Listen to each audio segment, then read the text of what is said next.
Bismillah, alhamdulillah, wassalatu wassalamu ala rasulillah wa ala alihi wa sahbihi wa wala, la hawla wa la quwata illa billah wa ba'da. Pemirsa yang saya hormati,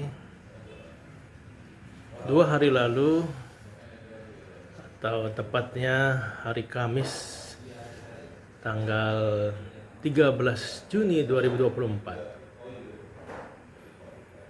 telah diumumkan hasil ujian tulis berbasis komputer seleksi nasional berbasis tes atau UTBK SNBT tahun 2024. Di dalam pengumuman hasil tersebut ada yang mendapatkan universitas atau kampus yang menjadi harapan dan cita-citanya. Namun banyak juga yang tidak mendapatkan universitas atau kampus yang dicita-citakan. Berdasarkan data yang ada, peserta UTBK SNBT tahun 2024 itu sebanyak 785.085 orang peserta. Dari lulusan tahun 2022, 2023 dan 2024. Dan yang diterima atau yang lulus yaitu sebanyak 231.104 orang. Itu artinya ada sebanyak 553.981 lulusan SMA yang tidak mendapatkan universitas negeri, kampus negeri yang diharapkan. Tentunya kita sangat menyadari bahwasannya 553.981 orang ini tentu merasa kecewa, merasa sedih karena belum mendapatkan apa yang mereka inginkan. Di saat yang sama 231.104 lulusan SMA atau SMK sangat senang dan bersyukur karena mereka diterima. Apabila kita mengacu kepada Al-Quranul Karim, Allah Subhanahu wa Ta'ala di surat Al-Hadid ayat ke-20 dan 23 telah memberikan satu panduan kepada kita bagi yang berhasil maupun bagi yang belum berhasil. Allah Subhanahu wa ta'ala berfirman, "A'udzubillahi minasyaitonir rajim. Ma asaba min musibatin fil ardi wala fi anfusikum illa fi kitabim min qabli an nabra'aha. Inna dzalika 'ala Allahi yasir. Likaila ta'sau 'ala ma fatakum wala taqrahu bima atakum wallahu la yuhibbu kulla mukhtalin fakhur." Artinya adalah tiada suatu bencana pun yang menimpa di bumi dan tidak pula pada dirimu sendiri melainkan telah tertulis dalam kitab Lauh Mahfuz sebelum kami menciptakannya. Sesungguhnya yang demikian itu adalah mudah bagi Allah. Kami jelaskan yang demikian itu supaya kamu jangan berduka cita terhadap apa yang luput dari kamu dan supaya kamu jangan terlalu gembira terhadap apa yang diberikannya kepadamu. Dan Allah tidak menyukai setiap orang yang sombong lagi membanggakan diri. Di dalam ayat ini Allah Subhanahu wa Ta'ala menyampaikan kepada kita, orang-orang yang beriman, agar mereka senantiasa meyakini segala peristiwa yang ada dalam kehidupan manusia di alam semesta ini sesungguhnya telah tertulis di dalam kitab yang terjaga, yaitu Lauhul Mahfuz. Ya, Allah Subhanahu wa Ta'ala telah membuat grand design segala sesuatu itu dan dicatat di dalam kitab yang terjaga di Lauh Mahfuz. Ya. Apa-apa yang menimpa hidup kita, apa-apa yang kita dapatkan, baik berupa kesuksesan atau kegagalan, itu semua sudah tercatat di Lauh Mahfuz, tempat yang terjaga di sisi Allah Subhanahu wa taala. Allah Subhanahu wa taala menyampaikan, mengapa Allah memberitahu bahwasanya segala sesuatu di alam semesta ini sudah Allah atur, sudah Allah catat di dalam kitab Lauh Mahfuz, agar kita jangan terlalu bersedih hati, agar kita jangan terlalu berduka cita terhadap apa yang luput dari diri kita. Tidak semua yang kita harapkan, tidak semua yang kita inginkan itu bisa kita raih, bisa kita dapatkan. Dan ketika kita belum berhasil mendapatkan apa yang kita inginkan, maka ketahuilah bahwasanya memang itu adalah ketetapan yang telah Allah berikan kepada hidup kita. Maka jangan terlalu bersedih hati, jangan terlalu berduka cita. Karena memang dalam catatan di Lauh Mahfuz, kita belum mendapatkan apa yang kita harapkan. Allah belum memberikannya. Di saat yang sama, Allah Subhanahu wa taala memperingatkan kepada yang berhasil, kepada yang sukses, pada yang mendapatkan apa yang diinginkan, jangan terlalu gembira. Jangan terlalu bahagia berlebih-lebihan. Karena sesungguhnya memang Allah sudah bakal menetapkan itu bagian dari hidup kita. Apalagi kebahagiaan yang mengantarkan kita kepada kesombongan, ketakaburan, merasa diri hebat, merasa diri cerdas, merasa diri pintar, ya, merasa diri di atas segala-galanya, di atas orang lain, sehingga jadi sombong dan takabur.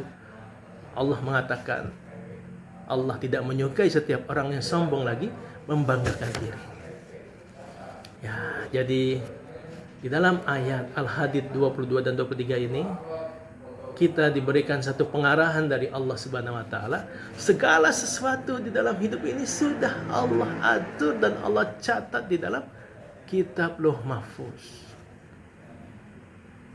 Dan ketika kita belum berhasil, belum meraih apa yang kita inginkan, yang kita harapkan, kampus negeri, universitas yang jadi cita-cita kita, jurusan yang kita inginkan, maka jangan terlalu berduka cita. Masih ada jalan yang lain, dan masih ada harapan-harapan yang Allah justru akan memberikan jauh lebih bagus dan lebih indah buat kita. Karena Allah Maha tahu apa yang terbaik buat diri kita. Dan ketika kita berhasil mendapatkan universitas yang kita cita-citakan, jangan terlalu gembira, jangan over bahagia, nggak boleh. Apalagi sampai sombong dan takabur, meremehkan, menganggap diri paling hebat karena otaknya, karena kecerdasannya. Jangan. Karena sesungguhnya itu memang sudah menjadi jalan hidup yang Allah berikan kepada kita. Itu ayat pertama. Di ayat yang lain, di surah Ad-Dukhan, ayat yang keempat, Allah juga berfirman, A'udzubillahi minasyaitonirrajim. Fiha yufraqu kullu amrin hakim. Yang artinya adalah pada malam itu dijelaskan segala urusan yang penuh hikmah. Jadi Allah Subhanahu wa taala di dalam tafsirnya, dari para ulama menjelaskan, di malam itu, yaitu malam Lailatul Qadar, ya, malam ketika Allah menetapkan segala urusan dengan penuh hikmah, penuh kebijaksanaan. Ketika Allah memberikan sesuatu kepada apa yang kita perjuangkan, ketika Allah tidak memberikan sesuatu kepada apa yang kita inginkan, Allah sesungguhnya menetapkan segala sesuatu itu dengan penuh hikmah dan pelajaran yang dalam. Dan di sini nanti kita akan mendapatkan pelajaran-pelajaran itu ketika kita sudah melewati, ya, dari peristiwa yang kita alami. Jangan cepat kemudian kita menyalahkan Allah, jangan kita berprasangka buruk pada Allah, karena segala ketetapan yang telah Allah tetapkan, urusan yang telah Allah atur buat kita, sesungguhnya semua itu penuh hikmah. Pemirsa yang saya hormati, di ayat yang lain di surat Ar-Ra'd ayat ke-39 Allah juga berfirman, a'udzubillahi minasyaitonirrajim, yamhullahu ma yasha wa yuthbitu wa indahu ummul kitab. Artinya adalah Allah menghapuskan apa yang Dia kehendaki dan menetapkan apa yang Dia kehendaki, dan di sisinya lah terhadap ummul kitab, Lauh Mahfuz. Ya, jadi Allah yang menghapus apa-apa yang Allah inginkan. Allah yang kemudian menetapkan apa-apa yang Dia inginkan terhadap kehidupan hamba-hambanya, kehidupan makhluknya, termasuk hidup kita. Ya. Dan di sisi Allah lah terdapat ya ummul kitab, Lauh Mahfuz, tempat semua peristiwa akan terjadi dalam kehidupan ini. Ya. Jadi ini adalah satu hal yang membuat kita harusnya menjadi tenang, menjadi lebih optimis, menjadi lebih mawas diri, karena sesungguhnya segala sesuatu yang terjadi di alam semesta ini sudah Allah atur dan tetapkan. Nah, itu adalah beberapa dalil Al-Quran yang menjadi panduan dan pegangan kita dalam masalah kehidupan ini. Adapun mengenai hadis Nabi kita Muhammad SAW bersabda, kataballahu maqadirul khalaiq qabla an yukhlaqas samawati wal ard bi khamsina alfasanah. Rawahul Muslim. Artinya adalah Allah telah mencatat takdir setiap makhluk sebelum 50.000 tahun sebelum penciptaan langit dan bumi. Hadis riwayat Imam Muslim. Ya. Di dalam hadis ini Nabi kita Muhammad SAW menyampaikan ya, bahwasannya ketetapan takdir setiap makhluk-makhluk Allah itu sudah Allah atur, sudah Allah tetapkan 50.000 tahun sebelum penciptaan langit dan bumi. Ya, jadi sebelum langit dan bumi ini Allah ciptakan, 50.000 tahun itu sudah Allah catat, sudah Allah tetapkan apa yang akan menimpa kehidupan setiap makhluk-makhluknya, termasuk siapa yang akan mendapatkan kelulusan dalam UTBK SMBT, siapa yang tidak, siapa yang lulus, siapa yang menjadi presiden, siapa yang jadi gubernur, siapa yang mendapatkan jabatan. Semua sudah Allah catat 50.000 tahun sebelum langit dan bumi Allah ciptakan. Subhanallah. Jadi kembali kepada ayat Al-Hadid tadi, jangan terlalu bersedih hati terhadap apa-apa yang luput dari diri kita, dan juga jangan terlalu over gembira, bahagia terhadap apa yang kita raih, karena memang sebenarnya itu semua sudah ada dicatat oleh Allah Subhanahu wa taala.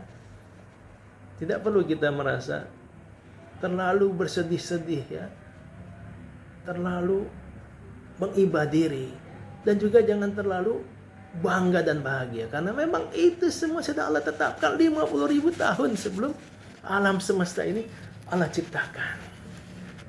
Di hadis yang lain coba ya, Nabi kita Muhammad SAW bersabda, inna awwala ma khalaqallahu al-qalam faqala lahu uktub, qala rabbi wa madza aktub, qala uktub maqadira kulli syai'in hatta taquma as-sa'ah. Rawahu Abu Daud wa Tirmizi. Artinya apa? Artinya adalah sesungguhnya yang pertama kali Allah ciptakan adalah qalam, pena. Lalu Allah berfirman kepadanya, tulislah. Qalam mengatakan, pena mengatakan, apa yang aku tulis? Allah berfirman, tulislah berbagai takdir dari segala sesuatu yang akan terjadi hingga hari kiamat. Hadis riwayat Abu Daud dan Tirmizi. Jadi di dalam hadis ini kita lihat ya, Allah Subhanahu wa taala pertama kali menciptakan makhluk itu adalah qalam, pena. Kemudian Allah perintahkan kepada pena untuk menulis, dan pena bertanya, apa yang aku tulis ya Allah? Maka Allah menetapkan pena menulis, tulislah berbagai macam takdir dari segala sesuatu yang akan terjadi hingga hari kiamat. Jadi segala sesuatu yang terjadi termasuk kita. Siapa pasangan hidup kita, siapa jodoh kita, berapa banyak rezeki yang akan kita terima, di mana kita akan kuliah, di mana kita akan bekerja, di mana kita akan mati. Semua sudah Allah catat ketetapannya ketika Allah menciptakan kolam pena. Jadi kita harus senantiasa berprasangka baik kepada Allah Subhanahu wa taala. Ya, kita harus senantiasa menjalani hidup dengan penuh optimisme karena sesungguhnya segala sesuatu memang telah Allah atur dalam kehidupan ini. Yang terakhir, ya, ini hadis Nabi kita Muhammad SAW yang penting untuk jadi pegangan buat kita. Nabi kita Muhammad SAW bersabda, "Ajaba li amril mu'min, inna amrahu kullahu khair, wa laysa dzalika li ahadin illa lil mu'minin. In asabathu sarra'u syakara, fakana khairan lahu, wa in asabathu darra'u sabara, fakana khairun lahu." Rawahul Muslim.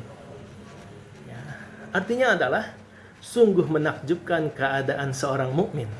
Seluruh urusannya itu baik. Ini tidaklah didapati kecuali pada seorang mukmin. Jika mendapatkan kesenangan, maka ia bersyukur. Itu baik baginya. Jika mendapatkan kesusahan, maka ia bersabar. Dan itu pun baik baginya.